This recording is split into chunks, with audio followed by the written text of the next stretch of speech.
are three things missing from the archive of HMS Perseverance, and any one of them, on its own, would be unremarkable. The first is her captain's final log entry, which stops mid-sentence on the evening of October 19, 1847, and never resumes, though the following pages remain blank and undamaged, as if awaiting completion. The captain was Rear Admiral Henry Rees, then holding the rank of post captain, a man whose prior logbooks fill 3 shelves in the National Maritime Museum, with entries so consistent in penmanship and thoroughness that Admiralty clerks use them as training examples for junior officers well into the 1880s. He did not leave sentences unfinished. He did not leave pages blank. And yet, the log of the Perseverance ends in the middle of a description of an anchorage. The swell is moderate, weighing 3 from the north-northeast, and the shore party has. And then nothing. The pen was set down, the inkwell was closed, and the man who did those things was never seen again. The second is the ship herself, HMS Perseverance, a Cherokee-class brig sloop of 237 tons, converted for magnetic and hydrographic survey duty in 1844, has never been located, despite 3 separate Royal Navy searches, the last conducted in 1911, in secret across coordinates that do not appear in any surviving written order and that the surviving orders explicitly deny were ever visited. The 1911 expedition returned without a wreck. It also returned without 3 of its own men. Their families were told a fire in the coaling bunker was responsible. There was no fire in the coaling bunker. There was no report of a fire. There is only a memorandum, drafted in 1912 and marked for retention indefinitely, that reads, in full, "The matter of 1847 remains closed. It should not be reopened by search. Any officer proposing further inquiry should be transferred to a shore posting immediately." The third is a single-page, page 41, torn cleanly from the sketchbook of the ship's artist, a young naturalist named Thomas Whitfield, whose remaining 40 sketches document, in progressively refined detail, 40 distinct individual specimens of a creature that the Royal Society has never formally acknowledged, cannot classify against any known taxonomic order, and has quietly declined to comment on, since a private letter of inquiry was submitted by an amateur naturalist in Portsmouth in the autumn of 1889. That letter was answered apparently by hand and in confidence. No copy of the reply survives in the Society's archives. The amateur naturalist died the following spring under circumstances his physician described only as sudden. His personal papers were purchased at auction by an unnamed buyer and have not been seen since. Together, these 3 absences tell a story. Separately, they were designed not to. What follows is that story, reconstructed from the sketchbook recovered in 2019 from a cove on an island that appears on no official chart, from the surviving portions of the ship's log, released in the same 2019 declassification, and from a phrase in a Maori oral tradition of the northern Kermadec archipelago that was recorded in 1847 by a junior officer of the Perseverance, transcribed correctly, and then translated wrongly. It was not translated correctly again until 2020. The phrase, in Nga kai-tatau, the 1847 translation, offered by a shipboard interpreter under pressure from officers who wished to sail in the direction the phrase warned against, was the ones who live in the water. The correct translation is the ones who count. Thomas Whitfield was 24 years old when he was warranted aboard HMS Perseverance on the 17th of March, 1847. And he was, by every measurable standard of his profession, unexceptional. He had trained under a moderately regarded botanical illustrator in Bristol. He had produced serviceable, if not distinguished, plates for 2 natural history journals of limited circulation. He had applied for the Perseverance's billet because the alternative was another winter of illustrating the digestive organs of freshwater fish for a publisher who paid in arrears, and because the Pacific, in the spring of 1847, still contained regions where a competent draftsman with a steady hand might make a name he had not been born with. He kept a journal, This is not the sketchbook. The journal was a smaller, cloth-bound volume he wrote in privately, and it was recovered separately in 2019, folded inside the same coat on which the sketchbook was placed. The journal is the source of most of what is known about Whitfield the man. The sketchbook is the source of everything else. He wrote, on the day he received his warrant, "I am to sail under Captain Rees, of whom I have heard only that he is exact. This suits me.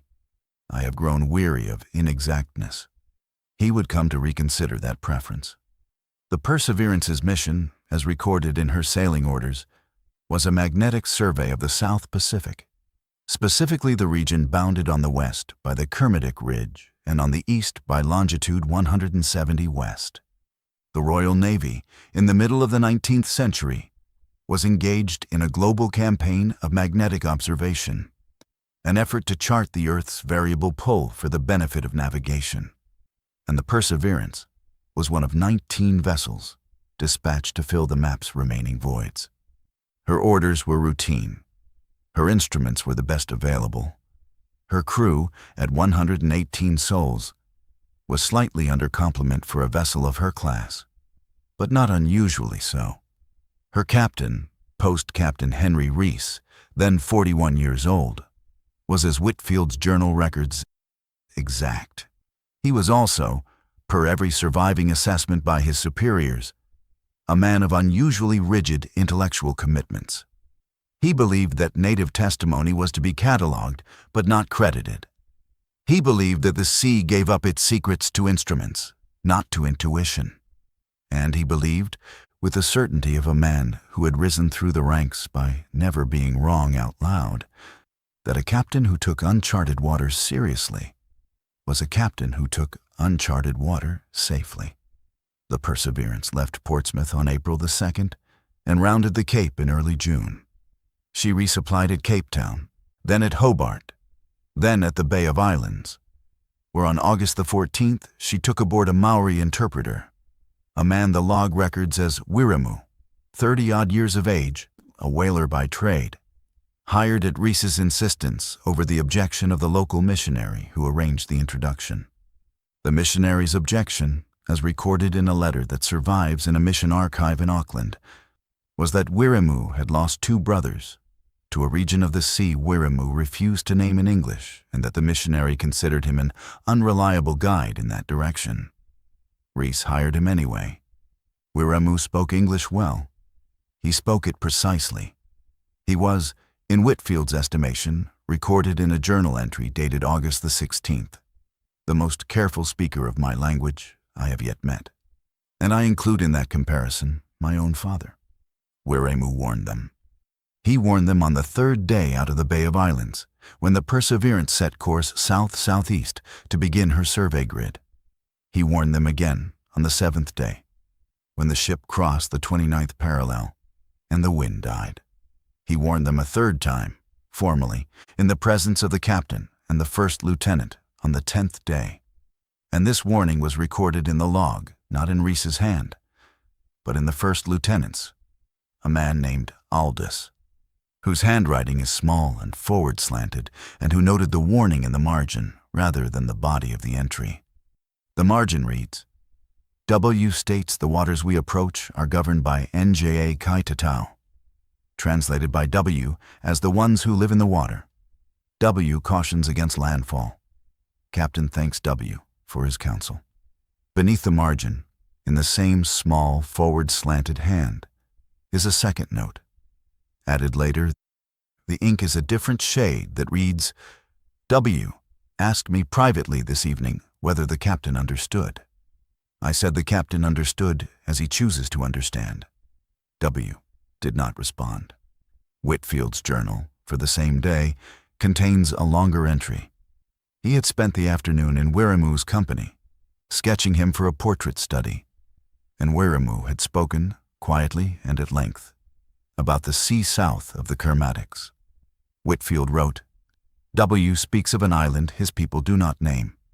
He says his grandfather did not name it, and his grandfather's grandfather did not name it, and that this reticence is not superstition, but practicality, that to name a thing is to summon its attention, and that this thing's attention is not to be summoned. When I asked what the thing was, W said it was not one thing. When I asked how many things it was, W said, as many as arrive.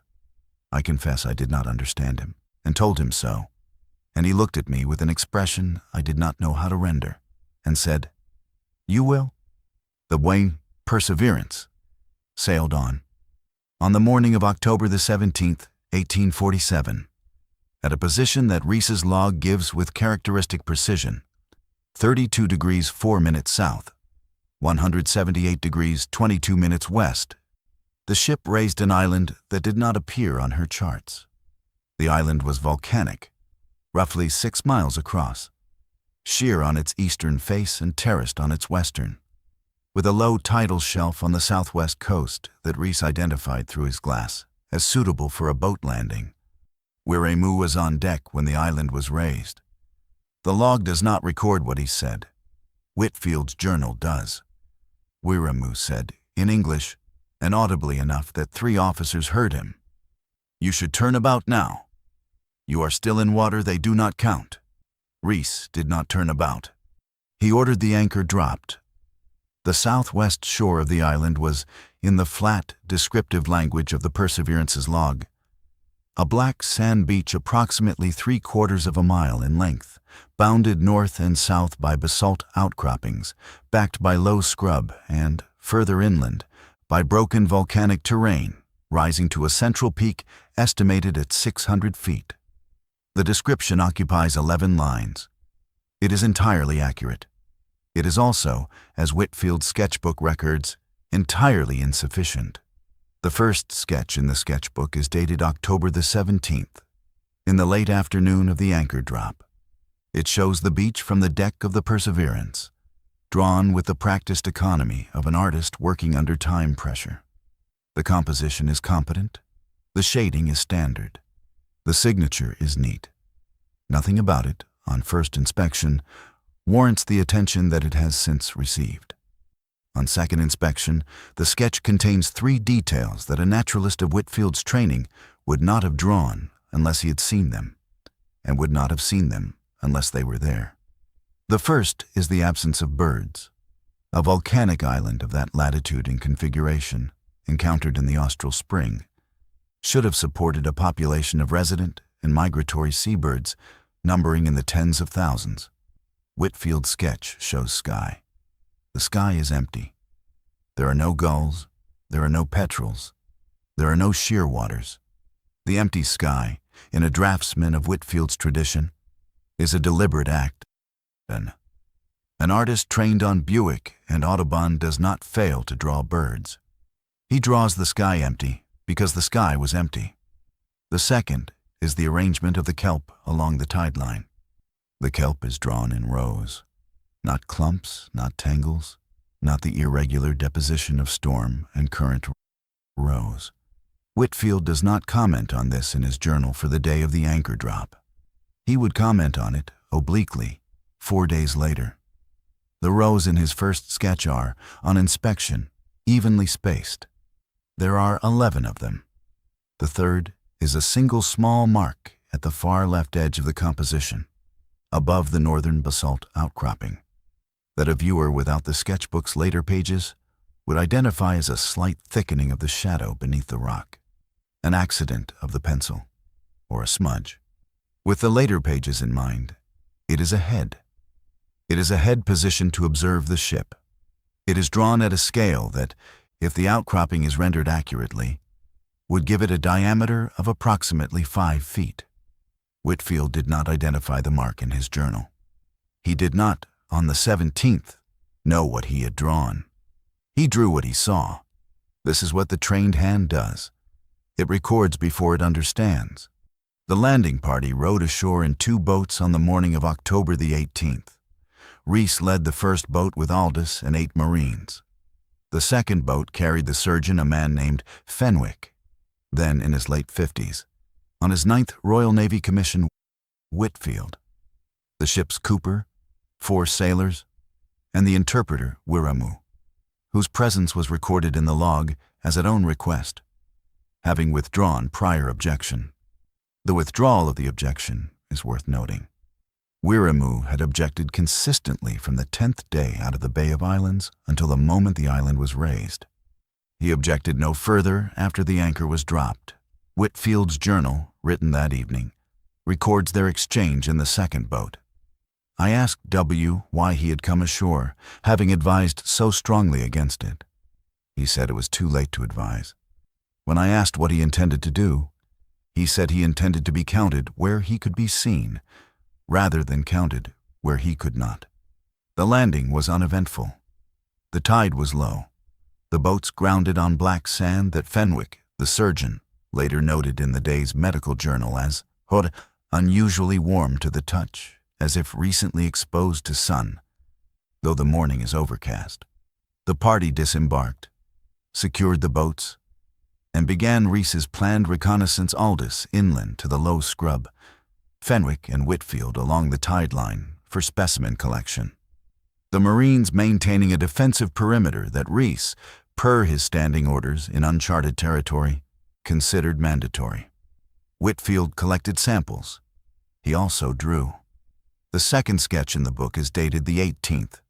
It shows a section of the tide line in detailed close view.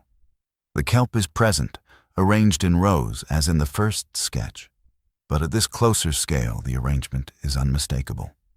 The kelp has been placed. The stalks are aligned root to tip.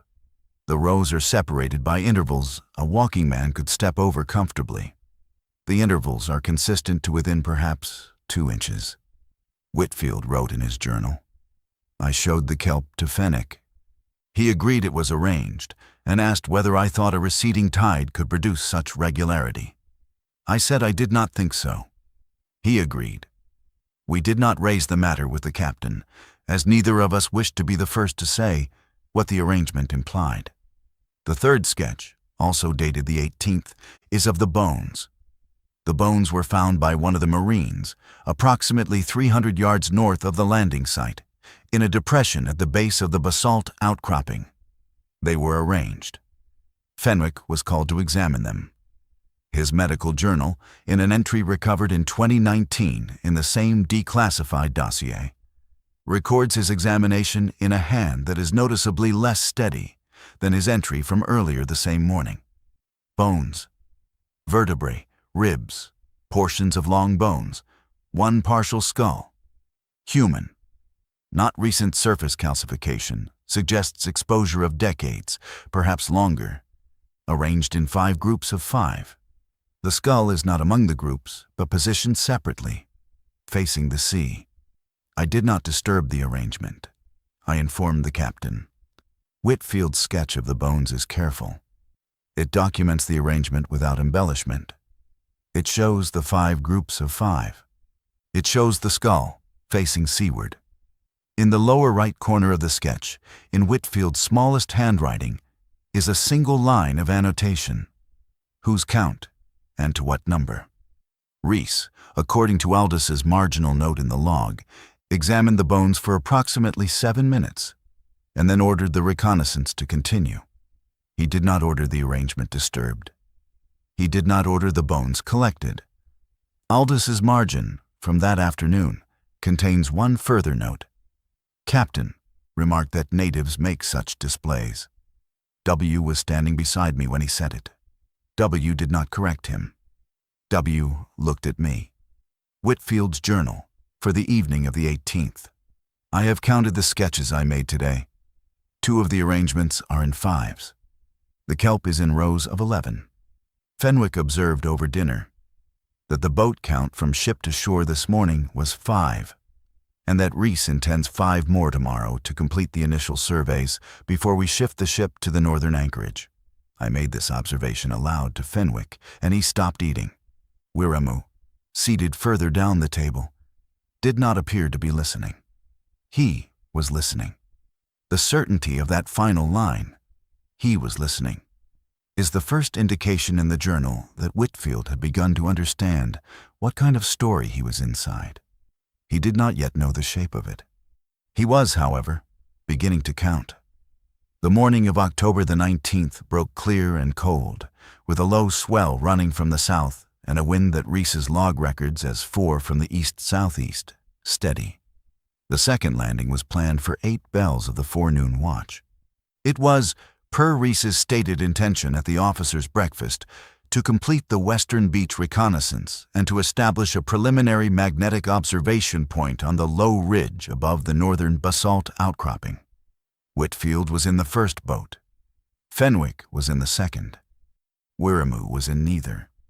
He had, according to Aldous' margin, requested to remain aboard the Perseverance that morning, and Rees had granted the request without comment. The first boat grounded at approximately 9 of the clock. The morning was still. The kelp on the tide line was, per Whitfield's journal entry written that evening, in fresh rows, of 11 as before, though the tide had risen and fallen twice since yesterday's landing. Something had rearranged the kelp overnight. Whitfield did not sketch the kelp that morning. He would later note his failure to do so as a professional lapse. He was, he wrote, distracted.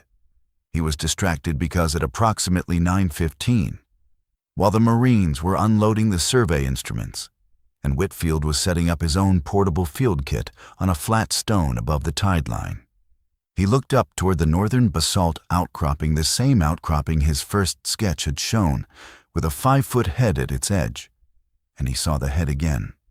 It was in a different position this time. It was lower. It was farther forward. It was not obscured by the outcropping's shadow, but was, instead, extended just past the outcropping's edge, so that Whitfield saw perhaps 3/4 of its profile from a distance of what he later estimated as 340 yards. He described what he saw that evening in the journal. The head is bald. The skin is pale, in the manner of a body long submerged. Though I do not think the head was wet, there is no indication of dripping. The features are recognizably human in their arrangement, but the proportions are wrong for a man of any race I have illustrated. The brow is heavier, the jaw is longer. The neck, insofar as I could see it, is thick beyond the range of any human neck I have measured. The eye I saw, one eye, was fixed on me.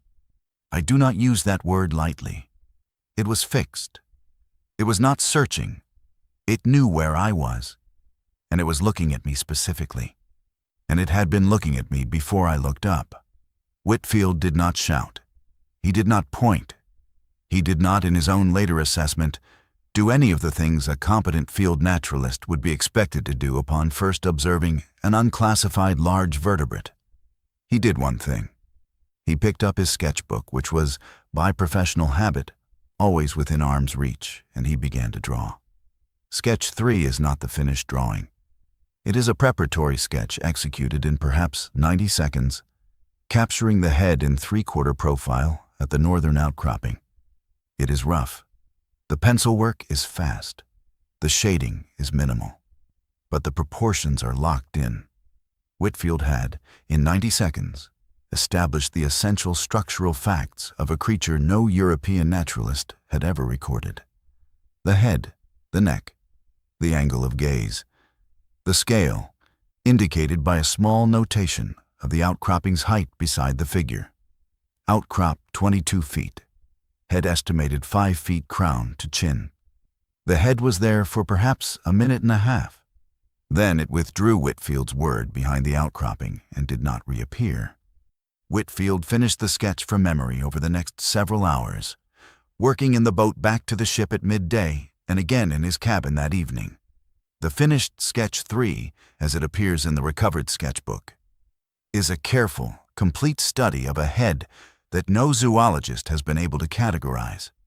The Royal Society's private assessment in 1889, the assessment that generated the private letter that generated no surviving reply, described the drawing as executed with an accuracy consistent with direct observation of an organism the Society is unable to place within any known genus. Whitfield showed the sketch to Fenwick that evening.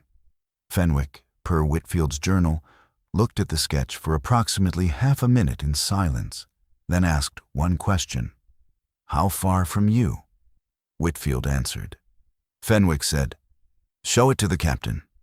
Whitfield showed the sketch to Rees at 8 bells of the second dog watch, in the great cabin, in the presence of Aldous. Rees examined the sketch. Rees, according to Whitfield's journal, said the following: "Mr. Whitfield, you have drawn a native. The native is unusually formed, and you have done him credit as a specimen.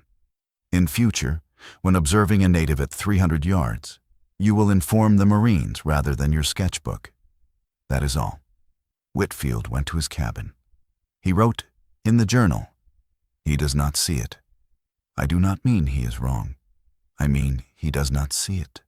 He has looked at the sketch, and he has seen a native, because that is what he came prepared to see. Fenwick sees it. I do not know what a Wiremu would see, because Wiremu has not been shown the sketch, and I do not intend to show it to him. Wiremu already knows." He also wrote, in a separate entry that evening, "The kelp this morning was in rows of 11, as yesterday. I have been thinking about the rows. 11 is a curious number. It is prime. It is not a number one arrives at through carelessness. It is a number one arrives at through counting." The Perseverance's log entry for October the 19th is the entry that stops mid-sentence. Rees's final words in his own hand are, "The swell is moderate, wind 3 from the north-northeast, and the shore party has—" The shore party had begun, at that moment, to be counted. The event that would come to be known, in the sealed Admiralty file, only as the incident of the 20th, began at approximately 14 minutes past 4 in the afternoon of October the 20th, 1847, when the tide, running strong from the west, brought the sea to within perhaps 30 feet of the base of the northern basalt outcropping. The shore party Aldous, 5 Marines, 3 sailors, and Whitfield had been engaged since the forenoon in establishing a magnetic observation point on the low ridge above the outcropping, and had descended to the beach at 3:30 to await the boat that would return them to the Perseverance for the evening. The boat did not come. The boat's absence was not initially remarked upon. The tide was still rising, and a delay of 20 minutes to allow the water to reach a better landing depth was well within Rees's normal margin. The men waited. Whitfield, according to the journal entry he would write 2 nights later in circumstances no naturalist should have been asked to write in, was sketching the outcropping when he noticed that the rows of kelp on the tide line, which he had from habit counted upon arriving that morning, were no longer 11. They were 12. He counted them a second time. They were 12. He counted them a third time. He was still counting them when Aldous, standing beside him, said, "Mr. Whitfield, the water was withdrawing. The tide, which had been rising steadily for 2 hours, had reversed. This is not in itself an impossibility. Coastal hydrographic anomalies occur. But the reversal was, per Aldous's later marginal note, written on a scrap of paper folded into the log and recovered in 2019, of a rate no natural tide achieves. The water fell perhaps 3 feet in the space of a minute. It did not run. It withdrew, as if drawn." Whitfield's journal describes the same moment. The sea did not recede. The sea was pulled. The withdrawal exposed the sea floor for perhaps 200 yards out from the beach. It exposed, in that distance, what had been beneath the water since the anchor was dropped, a shelf of black volcanic rock, uneven, littered with kelp and shell, and in the middle distance, roughly 150 yards from the tide line, one shape that was not rock. The shape was crouched. It had been crouched, submerged, for the entirety of the Perseverance's stay off the island. It rose. It rose slowly. It rose to a height that Aldous, in his later note, gave us 40 feet, perhaps 45, though I confess my estimate is not to be trusted. The mind is not a reliable instrument in the presence of such a thing. Whitfield's sketch 4, the largest and most complete drawing in the sketchbook, occupying a 2-page spread, gives the height as 42 feet from sole to crown, with reference to the height of the ridge behind and the length of the exposed shelf beneath. The creature was pale. It was hairless. It was, In the framing of Whitfield's drawing, gaunt but massively muscled. A proportional configuration that no terrestrial mammal of that size could biomechanically sustain, but which the sea, with its buoyant supportive body mass, might. It held, in its right hand, a boulder. The boulder was already in its hand when it rose. It had been carrying it, submerged, for however long it had been waiting. Whitfield's Sketch 4 is executed with a precision that the Royal Society's 1889 private assessment described as impossible to reconcile with the conditions of its production, and therefore likely reconstructed from memory in the days following the event. This is almost certainly correct. Whitfield could not have drawn what he drew while it was happening. He drew it later. He drew it because he had seen it, and because seeing it had installed in his hand the obligation to render it, and because, as he wrote in the journal, if no one else survives, the sketch must. The sketch is what remains when the man does not. The creature threw the boulder. It did not throw the boulder at the shore party. It threw the boulder at the Perseverance. The Perseverance was at anchor perhaps 3/4 of a mile off the beach, in 12 fathoms of water, with her spanker furled and her foretopsail set to the light breeze. The boulder later measured, from the mark it left in the museum specimen 88-A, at approximately 416 kilograms, was thrown in an arc that Aldis's note describes as flat, low, and deliberately aimed. It struck the Perseverance just after the foremast at the level of the main deck, and it went through her. It did not glance. It did not lodge. It passed through the ship's port side, through the interior, and out the starboard side, opening a hole in the hull that the Perseverance's carpenter, had he lived another 20 minutes, would have described as unrecoverable. The Perseverance began to settle immediately. The shore party stood on the beach. The Marines raised their muskets. This is documented in Aldis's note. It is also documented in a second, later record, the note of a young Marine named Corporal Coates, who would survive the next 3 hours and would die on the 4th day of the herding, and whose scrap paper account was recovered folded inside Whitfield's coat in 2019, alongside the journal. Coates's note reads, "We raised muskets. Sergeant Miller ordered the first volley. 5 muskets fired at 80 yards range. 4 balls struck the creature. I saw the impacts, small dark marks on the pale skin. The 5th passed wide. The creature did not react to the impacts. It did not turn. It did not roar. It reached down into the water at its feet, lifted a second stone, and threw the second stone at the ship's stern, at the position where the captain's cabin was located, and the ship's stern collapsed. The captain's cabin was where Captain Henry Rees had been writing the log entry that stops mid-sentence. The interpreter, Wiramu, was, at that moment, on the quarterdeck. He is not accounted for in any subsequent record. His body has never been found. The creature, having thrown its second stone, did not throw a third. It turned its head slowly toward the beach. It looked at the shore party for a duration Coates's note estimates at perhaps half a minute, though it seemed longer. It looked at each of us in turn. It appeared to be counting. Then it lowered itself back into the sea.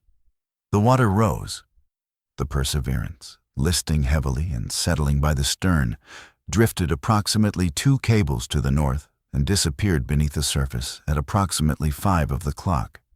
Of the 68 men aboard her at the moment the first stone was thrown, none reached the beach. The shore party, Aldous, 5 Marines, 3 sailors, Whitfield, and, from the second landing team who had come ashore that morning and remained through the afternoon, the surgeon, Fenwick, and 8 others numbered. At the moment the second stone struck, 50 men. They were on the beach. They had no boat. They had no ship. They had the muskets they were carrying, the powder in their belt pouches, 1 day's rations, and the sketchbook of a young naturalist who had, in the past 60 seconds, understood something that he did not yet have the words for, and that would take him 3 more days to articulate. He wrote that night, in a hand that the journal's later analysts have described as noticeably steadier than his earlier entries. There is only one of it, and it is enough. The ship is gone. 68 men are gone. Fenwick believes we may signal a passing vessel from the ridge. I do not believe a vessel will pass. I believe the creature has been here a long time. I believe it has done this before. I believe the kelp knows how many rows to make.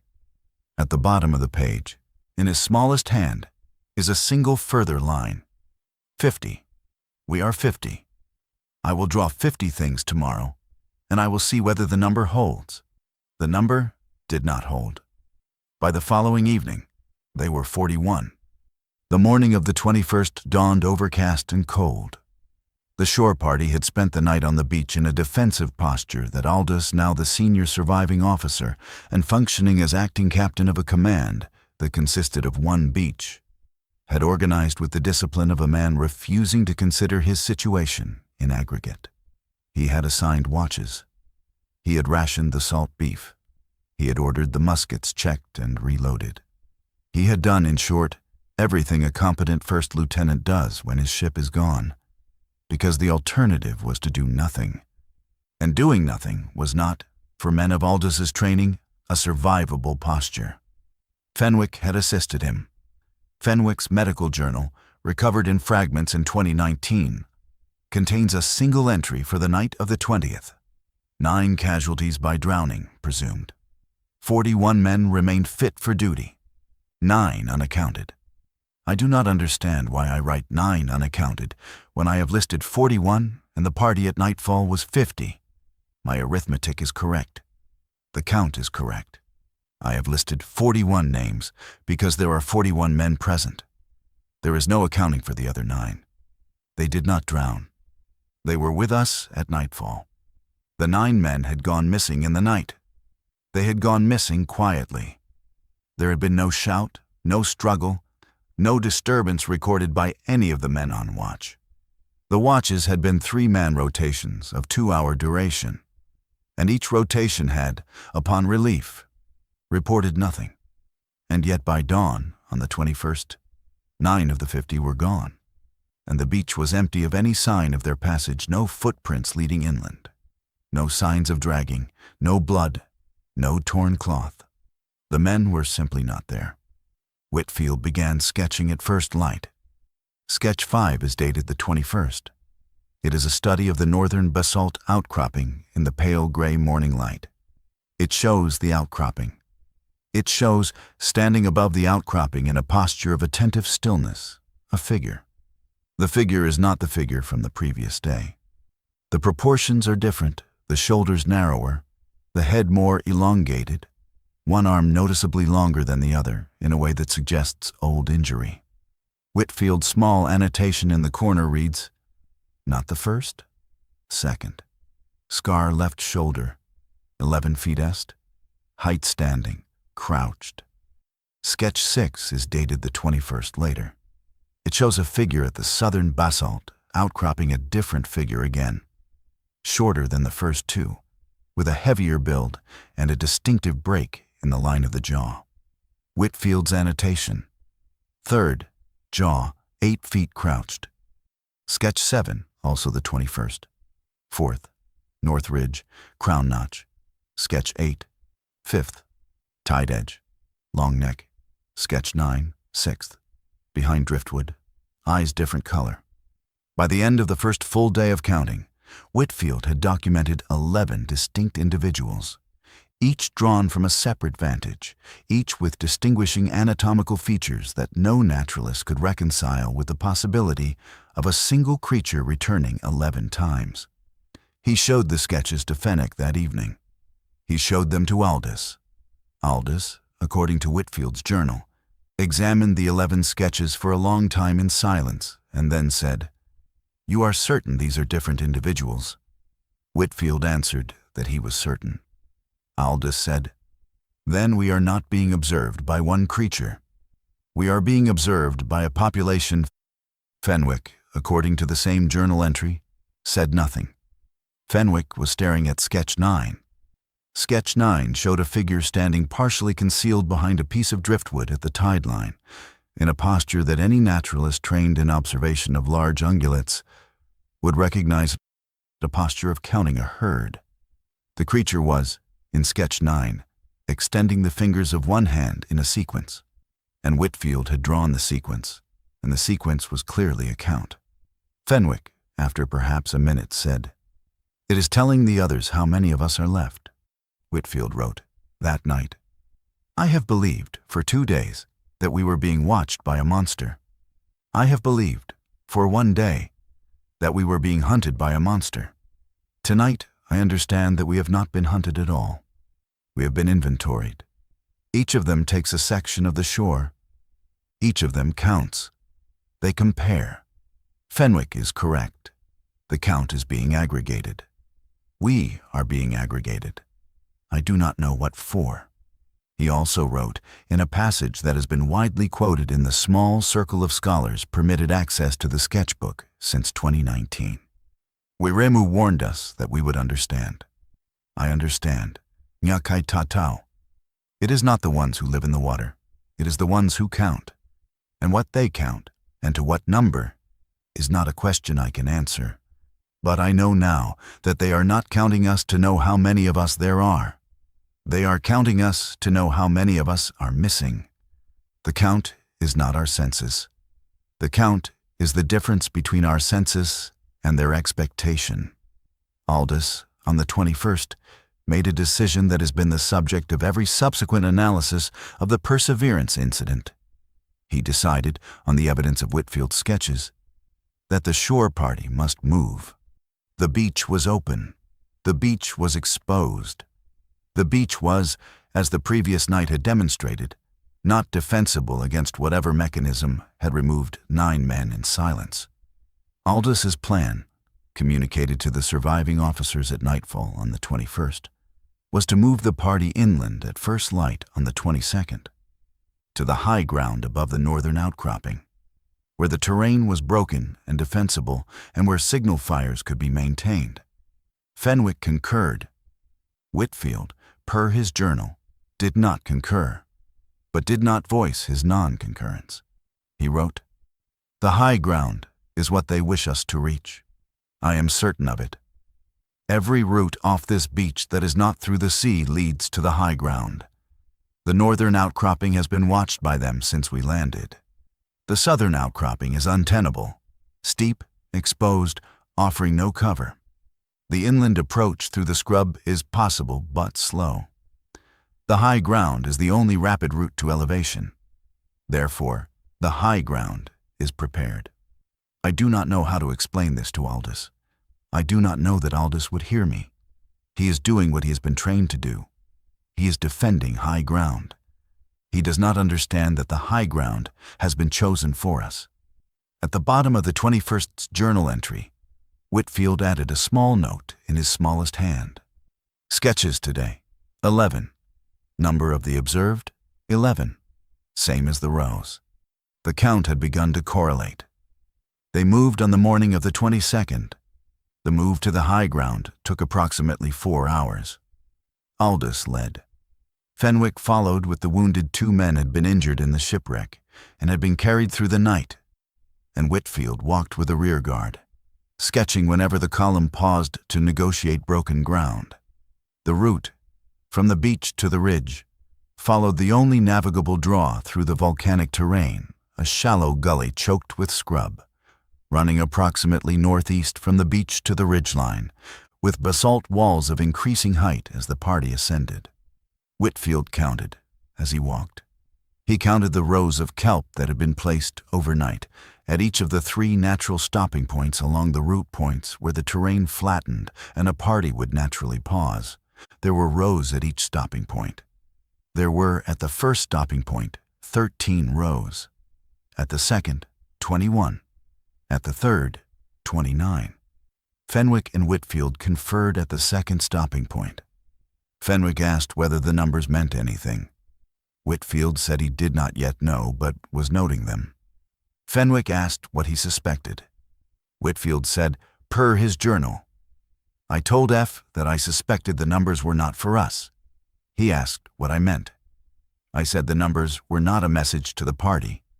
They were a record. Each row is a count. The rows are being kept. The kelp is a ledger. Fenwick, per the journal, was silent for a time and then said, "A ledger of what?" Whitfield said, "A ledger of previous parties." The party reached the high ground at approximately 11 of the clock. The ridge above the northern outcropping was, as Aldous had assessed, defensible, a shallow plateau of black volcanic rock, perhaps 200 yards across, with clear sight lines to the beach below and to the sea beyond. Aldous ordered the Marines to construct a defensive perimeter of loose stones. He ordered a signal fire prepared. He ordered a party of 6 men to descend the north face of the ridge to a small freshwater seep the shore party had identified the previous day. The party of 6 descended. It did not return. They had descended in view of the main party. They had reached the seep. They had begun to fill the water skins. And then, in the interval between one observation from the ridge and the next an interval, Coates's later note gives us not more than 3 minutes, during which I looked down to check the fire. They were gone. There was no sound. There was no sign. The water skins remained at the seep, some full, some half full. There were no bodies. They were, in the counting Whitfield now maintained obsessively, 6. 50 minus 9 minus 6 equals 35. Whitfield did not write that arithmetic in his journal. He did not need to. He had, by the afternoon of the 22nd, begun to understand what the count was doing. He wrote that evening, in an entry composed by the light of the signal fire that no vessel would ever see, "They are not killing us. They are subtracting us. The killing is incidental. The count is the purpose. Each subtraction is recorded. The kelp has been rearranged at the beach. I saw it as we ascended. The rows are now 9 and 6. They are keeping our accounts." He also wrote, "We were meant to come here. Every route from the beach except the sea led to this ridge. The seep was the obvious water source. The 6 men who descended did precisely what they were expected to do. They followed the shape prepared for them. We are not being attacked. We are being moved through a sequence. I do not know what the sequence terminates in, but I have seen enough of it now to know that it terminates." At the bottom of the 22nd's entry, Whitfield added, "Sketches today, 14. Total distinct individuals documented, 25. I have begun numbering the sketches by individual rather than by date." Aldous asked me why. I said the individuals matter more than the days. Aldous did not answer. The night of the 22nd passed. 6 more men were gone by morning. 50 minus 9 minus 6 minus 6 equals 29. Whitfield had drawn, by the morning of the 23rd, 29 distinct individuals. The count was matching. Aldous, on the morning of the 23rd, gave the order to move again. The ridge, he had concluded, was compromised. The party would descend the eastern face and attempt to reach the far shore of the island, on the theory Fenwick's. Per the journal that a party spotted on the eastern shore might be sighted by a passing vessel making the trade routes to the north. Whitfield knew, and Fenwick knew, that the far shore had been prepared as thoroughly as the near shore. Whitfield did not argue. He walked. He counted. The descent to the eastern side of the island took the surviving men through a narrow lava tube, a low cave system that ran approximately half a mile east and emerged onto a rocky bench above the sea. Aldous led the party through in single file, with torches he had ordered prepared from oil-soaked cloth and driftwood. The tube was passable. The tube was, per Whitfield's journal, precisely wide enough to admit us in single file and no wider, and precisely tall enough to admit us stooped and no taller. It has been navigated before, and it has been navigated by our exact configuration of men. 3 men were lost in the tube. They were lost from the middle of the column. The men in front and the men behind did not notice their absence, until the party emerged onto the eastern bench and counted itself. Whitfield's journal. We entered the tube at 29. We emerged at 26. Fenwick asked the men in front of and behind the three missing. None had heard anything. None had seen anything. The tube is not wide enough to admit them being taken through the walls, and it is not tall enough to admit them being taken from above. And yet they are gone. There are no bodies. There are no signs. Aldous has ordered a rear guard to go back through the tube. I said quietly to Fenwick that the rear guard will not return. Fenwick nodded. The rear guard did not return. 26 minus 4 equals 22. The party, 22 men remaining, reached the eastern bench in the late afternoon of the 23rd. From the bench, in the fading light, they could see the eastern shore of the island, a curving coastline of small pebble beaches and low cliffs, with a single prominent cove approximately half a mile to the south. Aldous made the decision that would deliver them to the cove. He made it because from the bench, the cove was the only feature that offered shelter, water, a small stream visible entering the sea at the cove's head, and, per Aldous' assessment, an appropriate site to make a stand. The cove's walls were steep, the beach was defensible, and a signal fire in the cove would be visible for a considerable distance out to sea. He did not know what was in the cove. Whitfield knew. Fenwick knew. Whitfield wrote that evening, camped on the bench above the cove, before the descent. We are being brought to the cove. Every action we have taken since the anchor was dropped has moved us toward the cove. The kelp counts, the herded roots, the seep, the tube, the losses, all of it moves the surviving column toward the cove. I have not yet seen the cove. I do not need to. I know that what is in the cove is the reason for the count. I will draw it tomorrow, if I'm able. He also wrote, and this passage has been reproduced in exactly one scholarly monograph, published privately in Wellington in 2021, and available only through a specific interlibrary channel. I have counted, in the sketchbook, 38 distinct individuals of the creature. Aldous and Fenwick have accepted the count. We have accepted a great many things in the past 3 days. There will be more of them than 38. I know this because the individuals I have sketched are the ones assigned to the shore. There are more of them in the water. Wiramu warned us. He said as many as arrive. I did not understand him then. I understand him now. As many arrive as are needed for the count.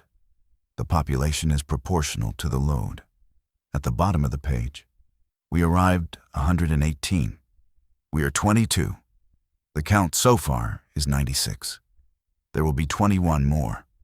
He had, in the arithmetic of a man who had begun to read the shape of the sequence, correctly predicted his own subtraction from the final total. The morning of the 24th broke bright and calm. Aldous gave the order to descend to the cove. The descent to the cove took approximately an hour.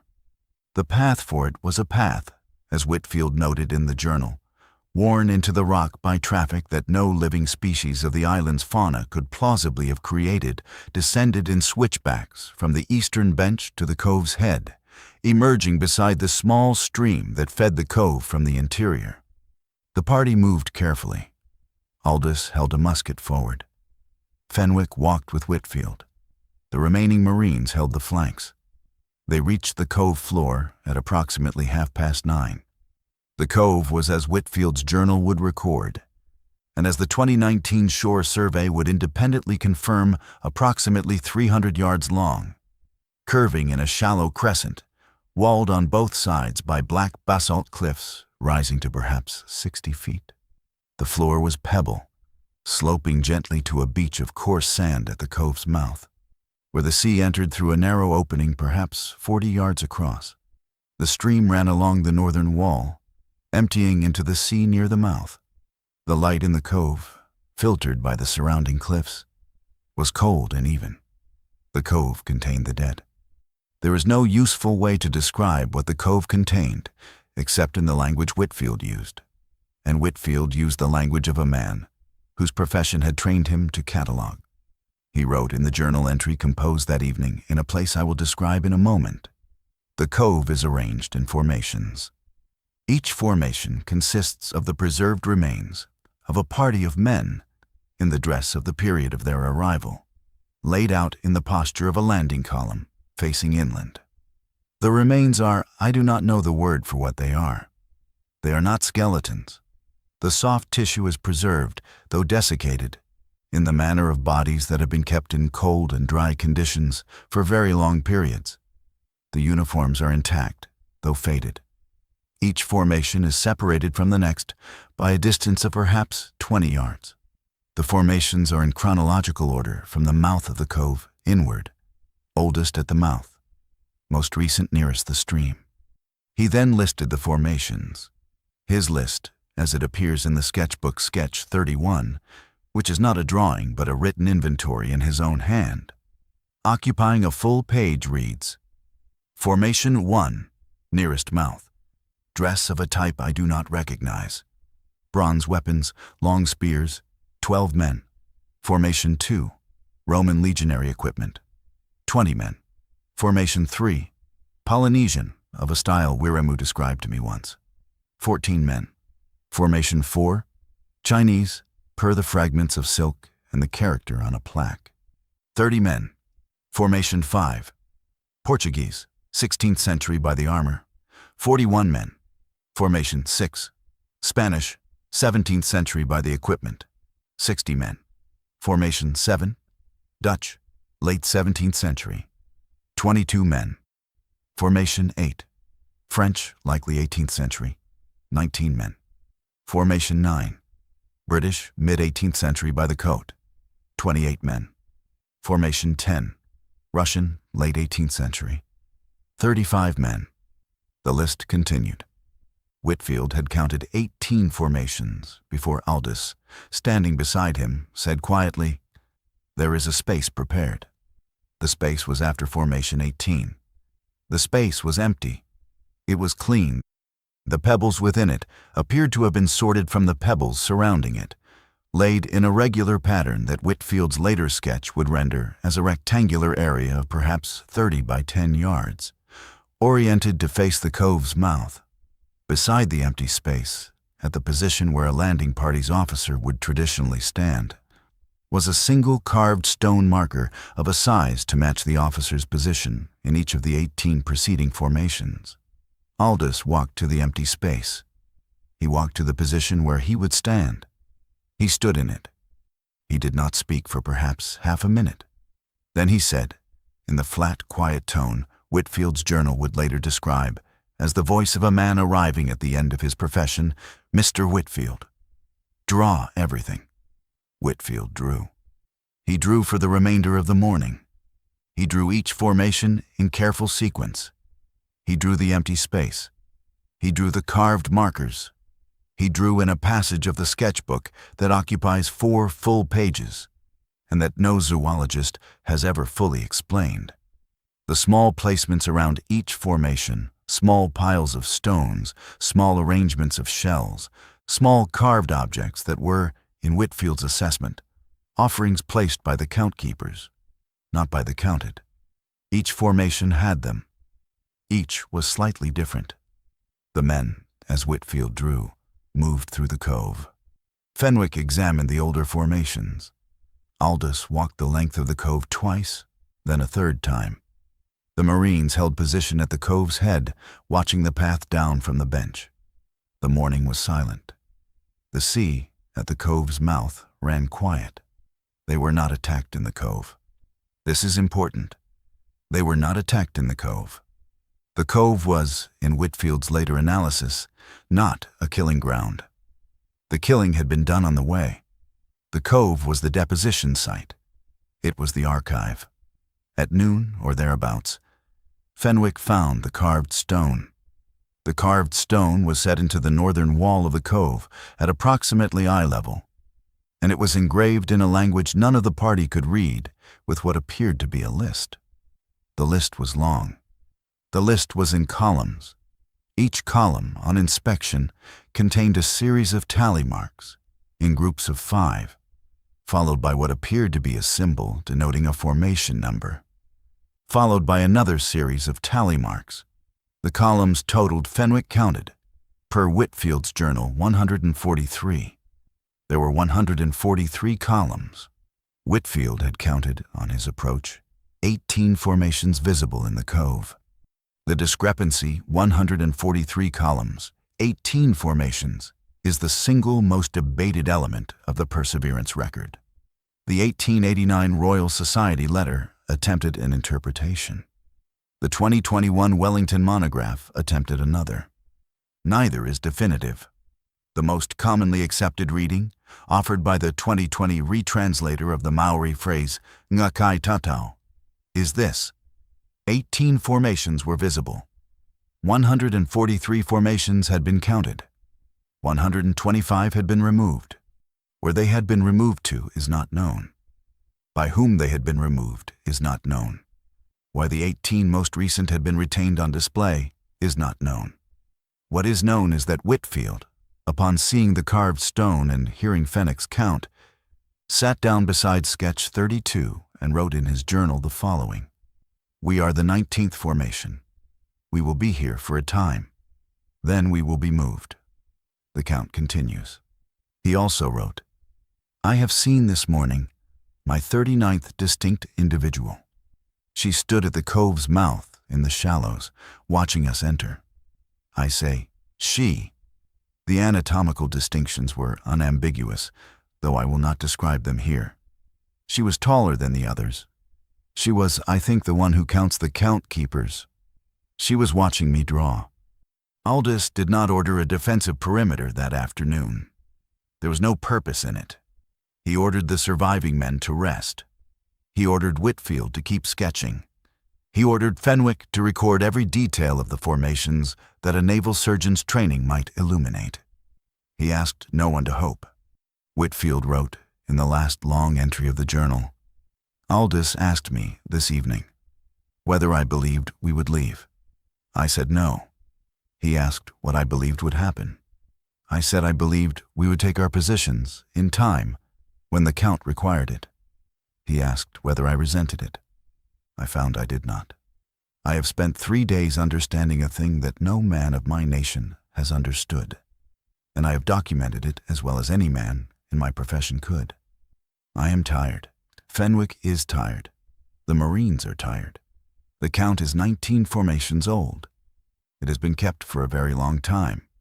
It will be kept for longer. I do not resent being an entry in it. I resent, if I resent anything, that we entered the count without asking whether the count wished us to. Wiremu est. Wiremu is not in the cove. At the bottom of the page, sketches this day, 8. Total individuals, 39. There will be one more. The morning of the 25th of October, 1847, was the last morning Thomas Whitfield spent as a naturalist of the Royal Navy in the ordinary understanding of that phrase. By dawn, the party in the cove had been reduced to 11 men. Between the entry into the cove at 9:30 on the 24th and the first light of the 25th, 11 men had been subtracted from the group in a manner that Coates's final note, which he was still writing when he became the 12th, described only as quietly, one by one, each while the others were looking somewhere else. There was no sound. There was no violence. There was simply a moment when a man had been beside me, and a moment when he had not. Coates was subtracted at approximately 7 in the morning. His note ends mid-sentence, as Rees's log had ended mid-sentence 5 days earlier.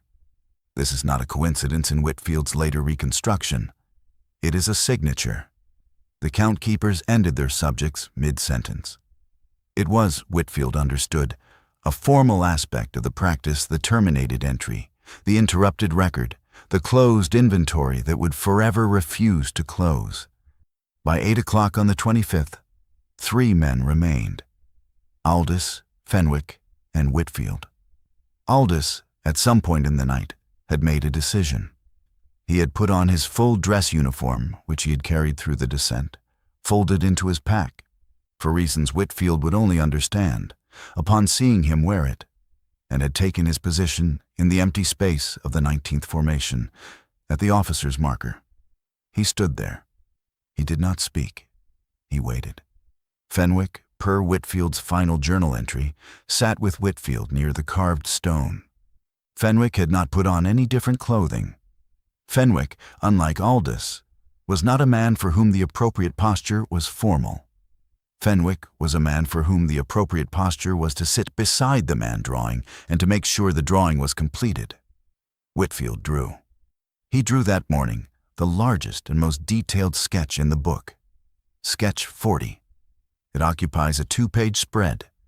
It shows the cove from the position of the carved stone, looking outward toward the mouth. It shows the 18 formations. It shows the empty space of the 19th. It shows Aldous, standing in his dress uniform, at the officer's position. It shows, at the cove's mouth in the shallows, the female individual the count-keeper of the count-keepers watching. She had been there since dawn. She had not moved. She was, in Whitfield's rendering, taller than the others by perhaps 5 feet. She was thinner.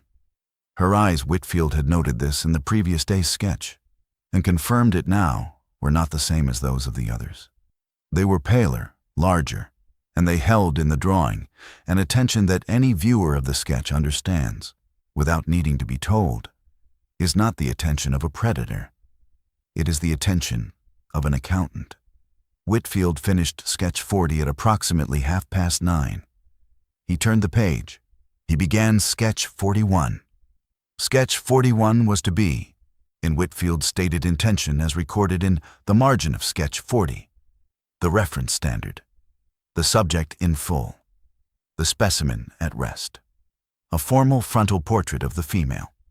He would draw her as she stood, in the shallows, in her posture of attentive stillness, at the scale that would allow subsequent naturalists to reconstruct her anatomy from the sketchbook alone. He began the drawing. He is understood to have worked on it for perhaps 40 minutes. At some point during those 40 minutes, Fenwick was subtracted. Whitfield does not record the moment. It is possible he did not notice. It is possible he noticed and did not stop drawing. The 2019 forensic examination of the sketchbook found, on the reverse of sketch 40 on a small fold of paper that had been pressed between the pages and preserved by the same conditions that preserved the book, a note in Whitfield's hand that reads, "F is gone. I did not see him go. I'm glad I did not see him go. He was, until the end, a good man." Aldous, still standing in the empty space, was subtracted at some point after Fenwick and before Whitfield finished sketch 41. Whitfield's note on the same fold of paper. A did not move. A was subtracted from the standing position. His body is not there. His uniform is not there. His marker remains. Whitfield finished sketch 41. He did not tear it out. He did not tear it out because he was interrupted. The interruption is documented in the last thing Whitfield wrote, a final note in his smallest hand on the reverse of sketch 40, added, per ink analysis, immediately after sketch 41's completion and before whatever happened next. The final note reads, "She has come out of the water. She is walking toward me. She is holding out her hand. I understand what she wants. I will not fight her for it. I will give her the page. It is her portrait. It belongs to her. She is not going to subtract me. She is going to keep me. I will be kept in a way the others were not kept, because I have made the record, and the record must be kept with its keeper, so that when the count is retrieved from the cove, and it will be retrieved one day by some later party, the keeper of the record can be interviewed. I am to be preserved for questioning. I am not afraid. I find, curious. Sketchbook on Fenwick's coat, folded. She has indicated I should place it there. I have done so. She is waiting. One further thing. She is smiling. It is not a human smile. It is not intended as one. It is, I think, the expression her species assumes upon receiving a completed entry into a long-standing ledger. I have drawn 142 entries in my professional life. I know the expression. I am the 143rd. The note ends. Sketch 41 is not in the book. Sketch 41, per every subsequent examination of the sketchbook and every subsequent search of the cove, has never been recovered. The sketchbook, closed and dry, was found on Fenwick's folded coat in the empty space of the 19th formation, in the position where an officer's records would traditionally rest, on the 22nd of March 2019, by a marine biologist named Dr. Arohan Gata of the University of Auckland, whose research vessel had put in briefly at the island to investigate an anomalous sonar reading first recorded and classified by a Royal Navy exercise in 2011. Dr. Ngata's report, submitted to her institution and subsequently classified at the request of the New Zealand government and the British Admiralty, contains the following observation in its conclusion. The formations in the cove are 18 in number, oldest at the seaward mouth, most recent nearest the freshwater stream. The 19th position, adjacent to the 18th, is empty. A coat folded occupies the officer's marker in the empty position, with a leather-bound sketchbook resting upon it. There are no human remains in the 19th position. The formation appears to be under active preparation. At the officer's marker of the 20th position, further along the cove wall, a second empty space has been cleared. The pebbles are freshly sorted. The dimensions are consistent with a party of approximately 40 men.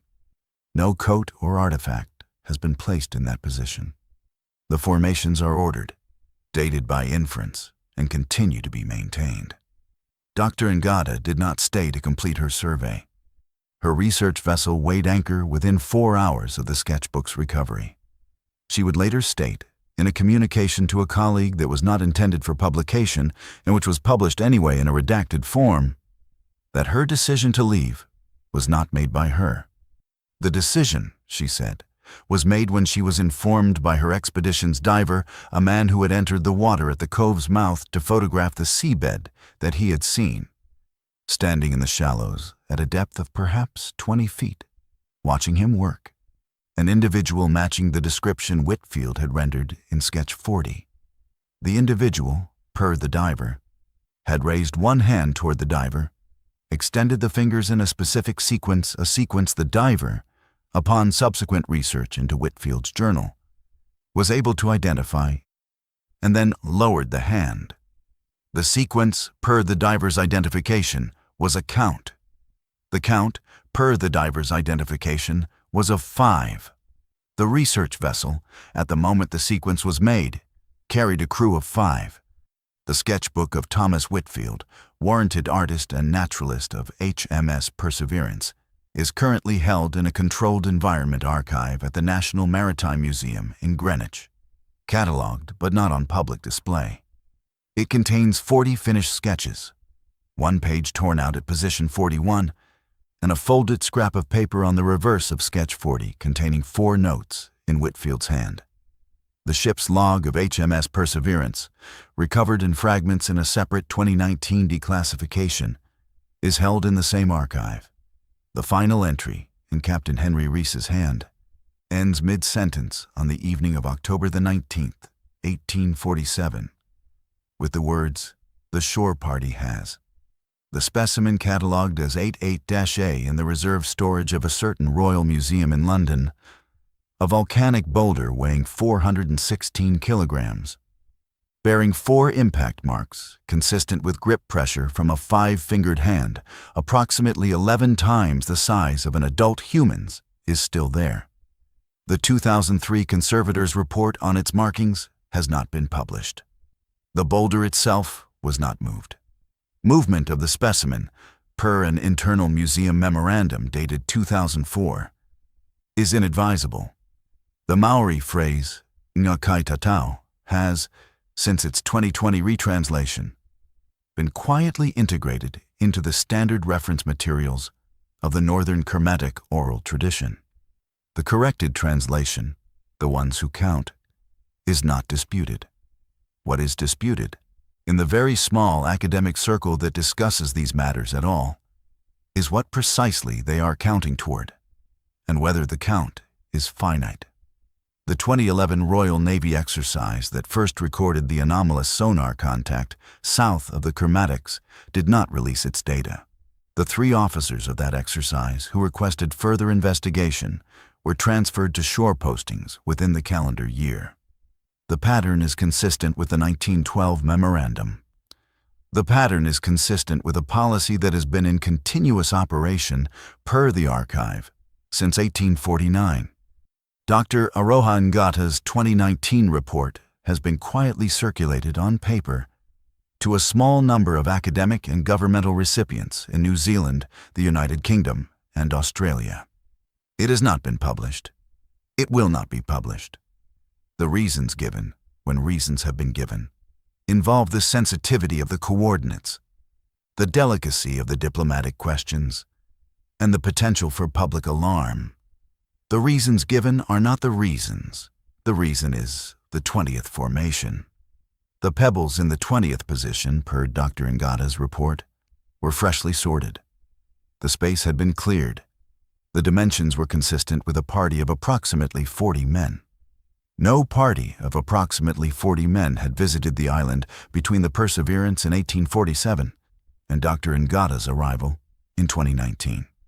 A party of approximately 40 men has not visited the island since.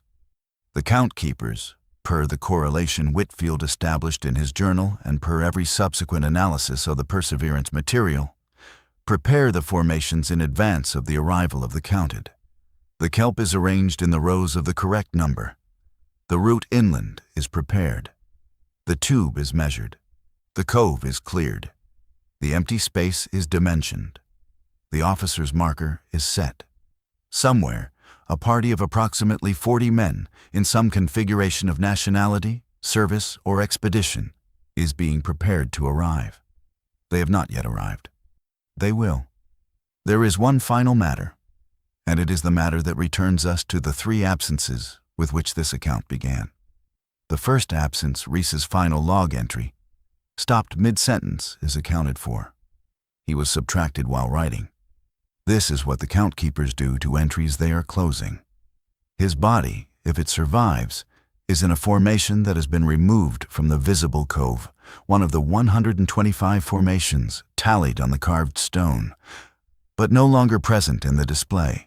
Where those 125 formations are held is not known. The second absence, the ship herself, HMS Perseverance, never located despite 3 Royal Navy searches, is accounted for. She is on the seafloor south of the island, at a depth, Dr. Ngata's team measured, but did not report, in a position that the 2011 sonar contact confirmed, but that has not, per the internal Admiralty position, been officially located. The ship remains where the second stone put her. The wreck has not been surveyed. The wreck will not be surveyed. The third absent, sketch 41, the completed portrait, torn cleanly from the sketchbook and never recovered, is accounted for at last by the note Whitfield left on the reverse of sketch 40. She took it. She took it because it was her portrait, and because, per Whitfield's understanding as he handed it to her, the portrait belonged to its subject and not to its maker. The record is kept with its keeper. The sketch is with her. And Thomas Whitfield, 24 years old, warranted artist of HMS Perseverance, is with the sketch, kept in a way the others were not kept, preserved for questioning by whatever eventual party retrieves the count from the cove. He was not, in the arithmetic of the count keepers, subtracted. He was set aside. He is, per every reading of the evidence that the small circle of scholars permitted access to the material has attempted, still there, wherever there is. He has been there for 178 years. He was 24 when he was set aside. He has, by whatever means the count keepers preserve their kept, not aged. He is waiting to be interviewed. Someone, eventually, will interview him. That is the count's expectation. The count is not, in any of its documented behavior across the 18 visible formations and the 125 removed, in the habit of being disappointed in its expectations. Whitfield's final note ends with a line that I have not, until this point, quoted in full. I quote it now. When you come, and someone will come, because that is what the count is for. And I have understood at last that the count is not being kept for the count keepers themselves, but for whatever they are counting for. And that entity has not yet arrived. When you come, you will find me. I will still know how to draw. I will still know what I saw. Ask me. I will answer. I have been practicing what to say.